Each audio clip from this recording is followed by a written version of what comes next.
ಇನ್ delimitation ಯಾಕೆ ಮಾಡ್ತಾ ಇದ್ದೀರಾ ಅಂತ ಕೇಳ್ತಾ ಇದ್ದಾರೆ. ಇದನ್ನ ನಾನು ಇಲ್ಲಿರುವಂತ ಎಲ್ಲ ತಾಯಂದ್ರಲ್ಲಿ ರಿಕ್ವೆಸ್ಟ್ ಮಾಡ್ತಾ ಇದ್ದೀನಿ, ನೀವು ಜನರ ಹತ್ರ ಹೋದಾಗ ಈ ವಿಚಾರವನ್ನ ಬಹಳ ಸ್ಪಷ್ಟವಾಗಿ ತಿಳಿಸಿ. ಲಾಸ್ಟ್ ಭಾರತದಲ್ಲಿ ಡಿಲಿಮಿಟೇಷನ್ ಅಥವಾ ಈ ಸೀಟ್ಸ್ ಗಳ ಸಂಖ್ಯೆ ನಿರ್ಧಾರ ಮಾಡಿದ್ದು 1971ನೇ ಇಸ್ವಿಯಲ್ಲಿ. ಯಾವಾಗ? 1971ನೇ ಇಸ್ವಿಯಲ್ಲಿ ನಿರ್ಧಾರ ಆಯಿತು. ಸಂಸತ್ತಿನಲ್ಲಿ 543 ಸೀಟ್ ಇರಬೇಕು ಅಂತ. 1971ನೇ ಇಸ್ವಿಯಲ್ಲಿ ಇಂದಿರಾ ಗಾಂಧಿಯವರು ಪ್ರಧಾನಮಂತ್ರಿ ಆದಾಗ ಭಾರತದ ಜನಸಂಖ್ಯೆ ಇದ್ದಿದ್ದು 55 ಕೋಟಿ. 55 ಕೋಟಿ ಜನಸಂಖ್ಯೆಗೆ 543 ಸೀಟ್ ಇರಬೇಕು ಅನ್ನೋದನ್ನ ನಿರ್ಧಾರ ಮಾಡಿದ್ರು. ಇವತ್ತು ಭಾರತ ಜನಸಂಖ್ಯೆ ಎಷ್ಟು? 140 ಕೋಟಿ. ಇವರು ಡಿಲಿಮಿಟೇಷನ್ ಬೇಡ ಅಂತ ಇದ್ದಾರೆ. 55 ಕೋಟಿಗೆ ಎಷ್ಟು ಸೀಟ್ ಇತ್ತೋ ಅಷ್ಟೇ ಸೀಟು 140 ಕೋಟಿಗೂ ಇರಕ್ ಸಾಧ್ಯ ಆಗತ್ತಾ? ಇವ್ರು ವಿರೋಧ ಮಾಡ್ತಾ ಇರೋದಕ್ಕೆ ಕಾರಣ ಏನು? ಇವ್ರಿಗೆ ಕಾರಣ ಏನು ಅಂತಂದ್ರೆ ನರೇಂದ್ರ ಮೋದಿ ಮಾಡಬಾರದು ಅಂತ ಅಷ್ಟೇ. ಮಹಿಳಾ ಮೀಸಲಾತಿ ಮಾಡ್ಬಿಟ್ರೆ ನರೇಂದ್ರ ಮೋದಿ ಅವ್ರ ಪರವಾಗಿ ಮಹಿಳೆಯರು ಇರ್ತಾರೆ, ದೇಶದಲ್ಲಿ ಬಿಜೆಪಿಗೆ ಮತ್ತಷ್ಟು ವೋಟ್ ಜಾಸ್ತಿ ಆಗುತ್ತೆ, ಅದಕ್ಕೆ ನಾವು ವಿರೋಧ ಮಾಡಬೇಕು, ಇಷ್ಟೇ, ಬೇರೆ ಕಾರಣನೇ ಇಲ್ಲ. ಇವಾಗ ನೀವೆಲ್ಲ ಪಾರ್ಟಿಯ ಹಿರಿಯ ಕಾರ್ಯಕರ್ತರೆಲ್ಲರೂ ಇದ್ದೀರಿ. ನಮ್ಮ MP ಚುನಾವಣೆಯಲ್ಲಿ ಇನ್ನೊಂದ್ ಕಡೆ ನೀವೆಲ್ಲರೂ MLA ಚುನಾವಣೆಗಳಲ್ಲಿ ಓಡಾಡಕ್ ಹೋಗಿರ್ತೀರಿ. ಜನ ಏನ್ ಕಂಪ್ಲೇಂಟ್ ಮಾಡ್ತಾರೆ? ಬಿಜೆಪಿ MP ಇರ್ಲಿ, ಕಾಂಗ್ರೆಸ್ MLA ಇರ್ಲಿ, ಕಾಂಗ್ರೆಸ್ MP ಇರ್ಲಿ, ಜನ ಏನ್ ಹೇಳ್ತಾರೆ ನಿಮ್ ಚುನಾವಣೆ ಟೈಮ್ ನಲ್ಲಿ ಹೋದಾಗ? ಸರ್ ಸಿಗ್ಲಿಲ್ಲ ಸರ್, ಕಾರ್ಯಕ್ರಮ ಕರೆದಿದ್ವಿ, ಬರಕ್ಕಾಗಿಲ್ಲ ಸರ್, ನಿಮ್ಗೆ ಎಷ್ಟೋ ದಿವಸ ಆದ್ಮೇಲೆ ಸಿಕ್ಕಿದ್ರಿ. ಯಾಕೆ ಹೇಳ್ತಾರೆ ಇದನ್ನ? ನಿಮಗೆ ಬೆಂಗಳೂರು ದಕ್ಷಿಣದನೇ ಉದಾಹರಣೆ ಕೊಡ್ತೀನಿ. ಇವತ್ತು ಬೆಂಗಳೂರು ದಕ್ಷಿಣದಲ್ಲಿ 29 ಲಕ್ಷ ವೋಟರ್ಸ್ ಇದೆ. ಒಬ್ಬ MP 5 ವರ್ಷ ಪಾರ್ಲಿಮೆಂಟಿಗೆ ಹೋಗಲ್ಲ, ಬೇರೆ ಮೀಟಿಂಗ್ ಅಟೆಂಡ್ ಮಾಡಲ್ಲ. ಬೆಳಗ್ಗೆಯಿಂದ ಸಾಯಂಕಾಲ ನನ್ನ ಕೆಲಸ ಏನು ಅಂತಂದ್ರೆ, ನಾನು ಒಂದ್ ದಿವಸನೂ ಎಲ್ಲೂ ಬೇರೆ ಏನೂ ಕೆಲಸ ಮಾಡ್ದಲೆ ಬೆಳಗ್ಗೆ 7 ಗಂಟೆಗೆ ಎದ್ದಾಗಿಂದ ರಾತ್ರಿ 10 ಗಂಟೆ ತನಕ ಒಂದೊಂದೊಂದೊಂದು ರೋಡ್ ಹೋಗ್ಕೊಂಡು ಬರ್ತೀನಿ. ಎಲ್ಲಾ ಕಡೆ ನಾನು ಮನೆಗೆ ಹೋಗಿ ಮುಖ ತೋರಿಸ್ಕೊಂಡು ಬರ್ತೀನಿ, ಏರಿಯಾಗೆ ಹೋಗಿ ಬರ್ತೀನಿ ಅಂತಂದ್ರು 5 ವರ್ಷ ಇದನ್ನೇ ಮಾಡಿದ್ರು ಸಾಕಾಗಲ್ಲ. ಯಾಕೆಂದ್ರೆ ಪಾಪ್ಯುಲೇಷನ್ ಅಷ್ಟು ದೊಡ್ಡದಿದೆ, ಕಾನ್ಸ್ಟಿಟ್ಯೂನ್ಸಿ ಅಷ್ಟು ದೊಡ್ಡದಾಗಿದೆ. ಪ್ರಜಾಪ್ರಭುತ್ವ ಹಿಂಗ್ ನಡಿಬೇಕಾ?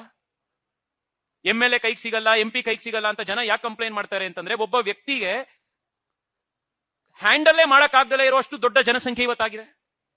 ಅದಕ್ಕೆ ನರೇಂದ್ರ ಮೋದಿ ಅವರು ಏನಂದ್ರು, 2026ರಲ್ಲಿ ಅಥವಾ 29ರಲ್ಲಿ ಎಲೆಕ್ಷನ್ ಆದಾಗ 2029ರ ಭಾರತದ ಜನಸಂಖ್ಯೆಯ ಆಧಾರದ ಮೇಲೆ ಸೀಟ್ಗಳು ಜಾಸ್ತಿ ಆಗಬೇಕು. ಸೀಟ್ ಜಾಸ್ತಿ ಆಯ್ತು ಅಂತಂದ್ರೆ ಎಲ್ರಿಗೂ ಅವಕಾಶನೂ ಜಾಸ್ತಿ ಆಗತ್ತೆ. ಜನ ಕೂಡ ಅವಾಗ MP MLAಗಳ ಹತ್ರ ಹೋಗಿ ಈ ಕೆಲಸ ಮಾಡ್ಕೊಡಿ ಅನ್ನೋದನ್ನ ಡಿಮ್ಯಾಂಡ್ ಮಾಡಿ ಅವ್ರನ್ನ ಕೇಳಿಸ್ಕೊಳ್ಳೋಕ್ಕೂ ಸಾಧ್ಯ ಆಗುತ್ತೆ. ನಮ್ಮ ಲೋಕತಂತ್ರ ಗಟ್ಟಿ ಆಗುತ್ತೆ, ಅದಕ್ಕೋಸ್ಕರ ಸೀಟ್ ಜಾಸ್ತಿ ಮಾಡಿ ಅಂತ ನರೇಂದ್ರ ಮೋದಿ ಅವರು.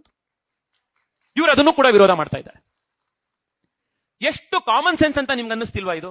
ಇಲ್ಲಿ ಪಲ್ಲವಿ ಅಕ್ಕ ಕೂತಿದ್ದಾರೆ, ಇಲ್ಲಿ ನಮ್ಮ ಸರಳ ಅಕ್ಕ ಕೂತಿದ್ದಾರೆ. ಇವರೆಲ್ಲರೂ ಕೂಡ ಕಾರ್ಪೊರೇಟರ್ಸ್ ಗಳಾಗಿ ಬಹಳ ಯಶಸ್ವಿ ಕೆಲಸ ಮಾಡಿರುವಂತವ್ರು. ಇಲ್ಲಿರುವಂತ ಪ್ರತಿಯೊಬ್ರು, ನಾಗರತ್ನ ಅಕ್ಕ ಇದ್ದಾರೆ, ಹೆಸರು ತಗೋತ ಎಲ್ಲರೂ ಇದ್ದಾರೆ. ಇಲ್ಲಿರುವಂತ ಪ್ರತಿಯೊಬ್ರು ಅವ್ರವ್ರ ವಾರ್ಡ್ ಅಲ್ಲಿ ಶಕ್ತಿ ಮೀರಿ ಕೆಲಸ ಮಾಡಿದ್ದಾರೆ. ಅವ್ರ ವಾರ್ಡ್ ಅಲ್ಲೇನೆ ಅವ್ರು ಕೆಲಸ ಮಾಡಬೇಕಾದಾಗ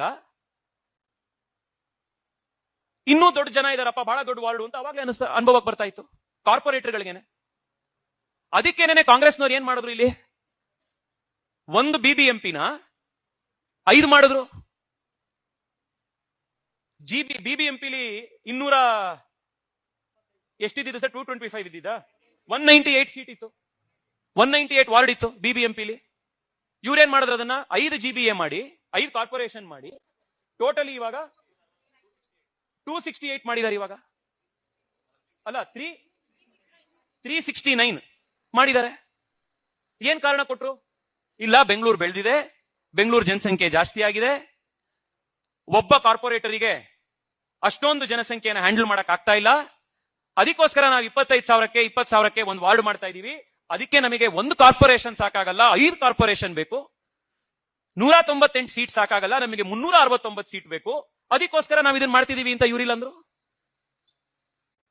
DK ಶಿವಕುಮಾರ್, ಸಿದ್ದರಾಮಯ್ಯನವರು ಬೆಂಗಳೂರಿನಲ್ಲಿ ಡಿಲಿಮಿಟೇಷನ್ ಮಾಡಿದಾಗ ಜನಸಂಖ್ಯೆ ಜಾಸ್ತಿ ಆಗಿರುತ್ತೆ. ನರೇಂದ್ರ ಮೋದಿ ದೇಶಕ್ಕೆ ಡಿಲಿಮಿಟೇಷನ್ ಮಾಡಬೇಕು ಅಂದಾಗ ಮಾತ್ರ ಜನಸಂಖ್ಯೆ ಜಾಸ್ತಿ ಆಗಿರಲ್ವಾ? ಯಾವ ಲಾಜಿಕ್ ಇದು?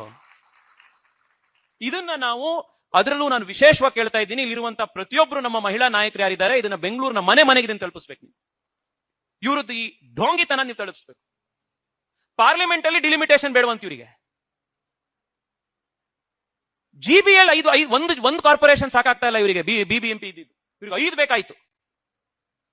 ಏನ್ ಅರ್ಥ ಇದು? ನಾವು ಅಧಿಕಾರದಲ್ಲಿ ಇದೀವಿ, ನಾವು 5 ಮಾಡಬಹುದು, ನಾವು ಡಿಲಿಮಿಟೇಷನ್ ಮಾಡಬಹುದು. ನಾವು ಅಧಿಕಾರದಲ್ಲಿ ಇಲ್ವಲ್ಲ, ಅದಕ್ಕೆ ಮೋದಿ ಮಾಡಬಾರದು. This is all the logic ಇದರಲ್ಲಿ, ಬೇರೆ ಇನ್ನೇನು ಇಲ್ಲ.